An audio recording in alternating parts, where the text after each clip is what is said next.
Olá pessoal, esse é mais um programa Direito em Cena e não poderíamos trazer um tema diferente. Hoje vamos conversar sobre eleições 2016, já que já está pegando fogo a coisa, né? Então hoje eu trouxe aqui um convidado que vem falar um pouco sobre esse tema, o que pode, o que não pode, como está a campanha. Então, se você se interessa sobre esse tema, vamos conversar hoje aqui com o doutor Alexandro Lacerda, que trouxe todo o seu conhecimento. Muito obrigado por ter vindo mais uma vez, segunda vez aqui no programa Direito em Cena, trazendo seu conhecimento, que é bom demais. Sempre que solicitarmos, o senhor sempre nos atende. Muito obrigado. É um prazer, colega Jonas Guedes, estar participando do programa Direito em Cena, especialmente para estar servindo a população, trazendo esses informativos tão importantes para a sociedade. Já está pegando fogo, né? Já estamos em clima de eleição. Isso. Na verdade, o processo eleitoral já se iniciou. Apesar das mudanças dessa última mini-reforma eleitoral, né, os candidatos, aliás, os pré-candidatos, as coligações já partidárias, os partidos políticos já começam a se engajar e a se preparar para o pleito do ano de 2016. Esse ano bem reduzido, né? Apenas 45 dias. O que foi que o TRE entendeu isso aí, o TSE entendeu? Porque antes 90 dias e agora enxugou pela metade, 45 dias. Isso foi bom, isso foi ruim para os candidatos? Exatamente, Jonas. O que você coloca é bem verdade e nós devemos entender primeiramente o seguinte. Não vamos fazer um apanhado histórico, né, das eleições, mas se olharmos um pouco para trás, nós vamos observar que sempre nos processos eleitorais tínhamos para cada eleição uma nova lei. Porém, desde 97, com a criação do Código Eleitoral, que é a Lei 9.605, daquele ano, ficou estabelecidas as diretrizes gerais da eleição, mas sempre a cada ano de eleição, ou a cada biênio, eram emitidas resoluções ou novas leis que normatizavam as eleições daquele respectivo ano.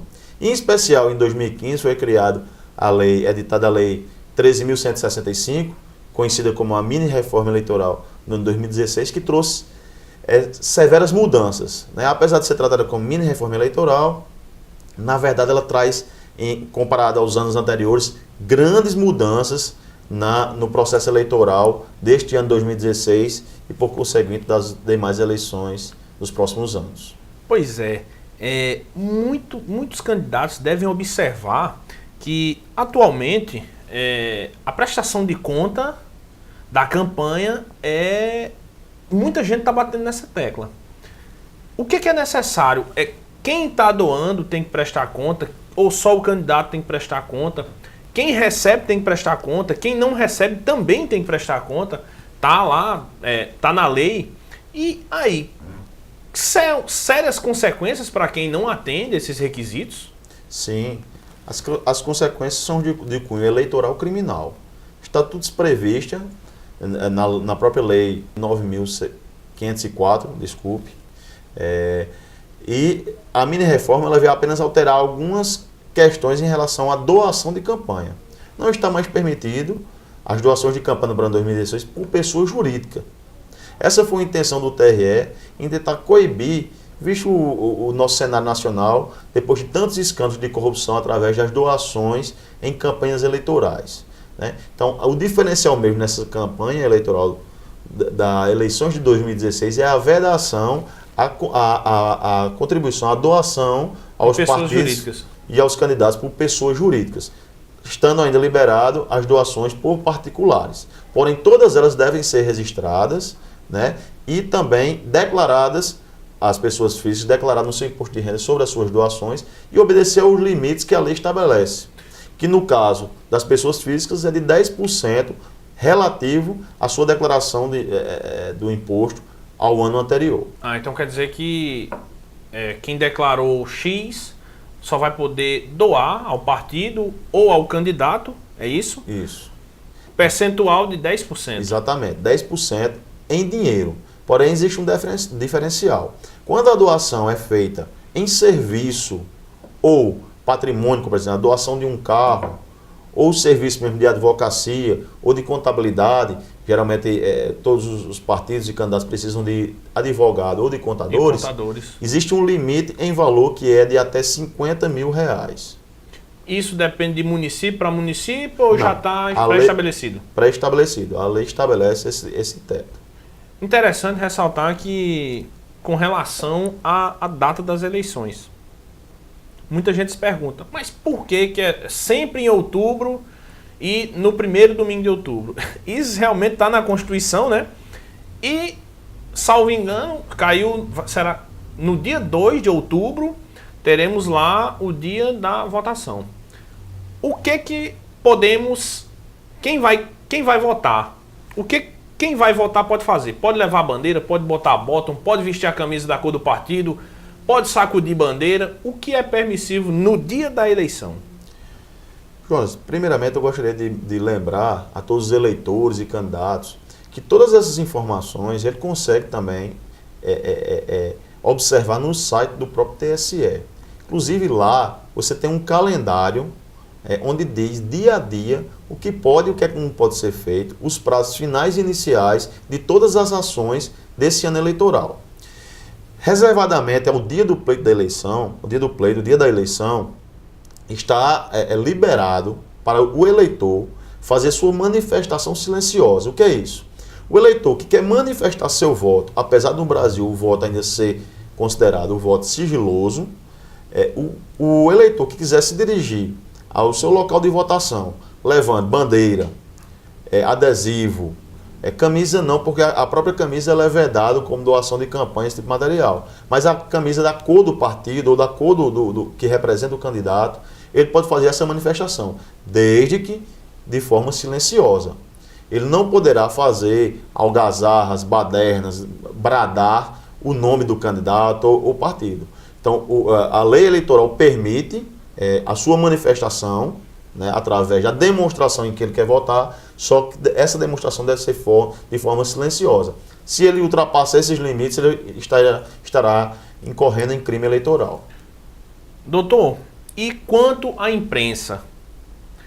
Qual será o permissivo da imprensa? A imprensa vai poder radiar? A imprensa vai poder transmitir?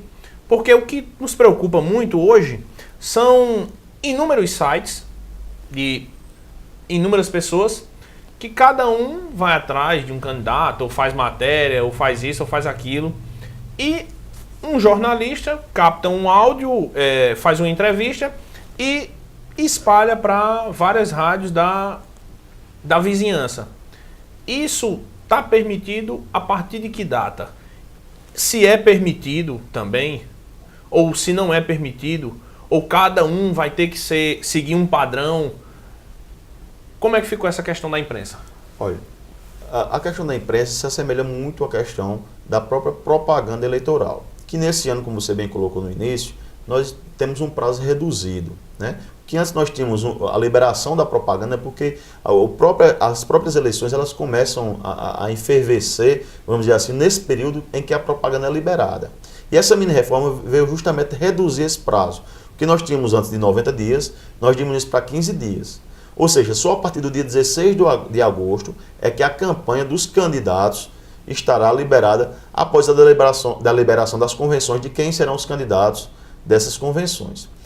A propaganda no rádio, através de entrevistas e programas, segue mais ou menos o mesmo prazo, onde está estabelecido que os programas devem obedecer os direitos aos candidatos por paridade, por igualdade. Ou seja, o tempo que é destinado a um candidato deve ser destinado a outro candidato também, podendo sempre fazer entrevistas, mas os debates deverão ser registrados no TRE. Ou seja, aquela unidade televisiva ou radialística que tente fazer algum debate, ela deve comunicar ao Tribunal Regional Eleitoral para a realização desse debate. Quanto à propaganda na internet, justamente esse diferencial das eleições desse ano, por termos uma eleição tão reduzida, os estudiosos do processo eleitoral entendem que esse ano será a vez da internet. O processo eleitoral nos Estados Unidos, nos países europeus, já tem essa temática, já tem esse ritmo onde a internet é quem comanda as eleições. Através das páginas, das redes sociais? Sim. Sites? Sim, porque blogs? é liberado, desde que essa propaganda não seja negativa do outro candidato, né, por poder incorrer em crime eleitoral, mas é liberado a toda pessoa física que queira fazer a divulgação do seu candidato, postar sua intenção de voto, publicar os comentários, os ideais, os planos políticos daquele candidato, está liberado. E desde hoje, porém, hoje, os candidatos ainda, nesse prazo, não podem se manifestar como candidatos, até mesmo porque não houve a convenção. Eles, na verdade, são pré-candidatos.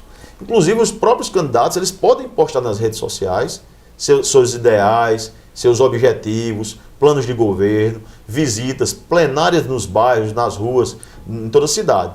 Porém, eles devem observar que eles não podem atrelar essa propaganda nas mídias sociais, na internet, através de número do partido, nem ao pedido de voto. Ele pode, inclusive, declarar, é interessante que ele coloque nesses comentários, sou pré-candidato. Porque, na verdade, o que está liberado é também a campanha intrapartidária, dentro dos partidos, para que na convenção indiquem o nome do candidato. Então, ele pode fazer essa propaganda para os conveniados, os coligados naquele partido, né, para que indiquem seu nome. Então, essa propaganda intrapartidária, ela está permitida. Doutor, muito obrigado. Mais uma vez, esteve aqui no nosso programa, trouxe um tema riquíssimo. Vou deixar aí um espaço para as suas considerações finais. Eu quem agradeço a todos os telespectadores da TV Sol, em especial do programa Direito em Cena, por a oportunidade de trazer para vocês essa informação sobre as eleições municipais de 2016, que tanto envolvem nossa sociedade, a sociedade brasileira que clama tanto por políticos mais justos, mais honestos, que pensem no povo. Muito bem, esse foi mais um programa Direito em Cena. Hoje eu conversei com o Dr. Alexandre Lacerda. O tema foi Eleições 2016. Um forte abraço para você e lembre-se sempre, fé na vida, fé em Deus e que Deus abençoe a todos nós.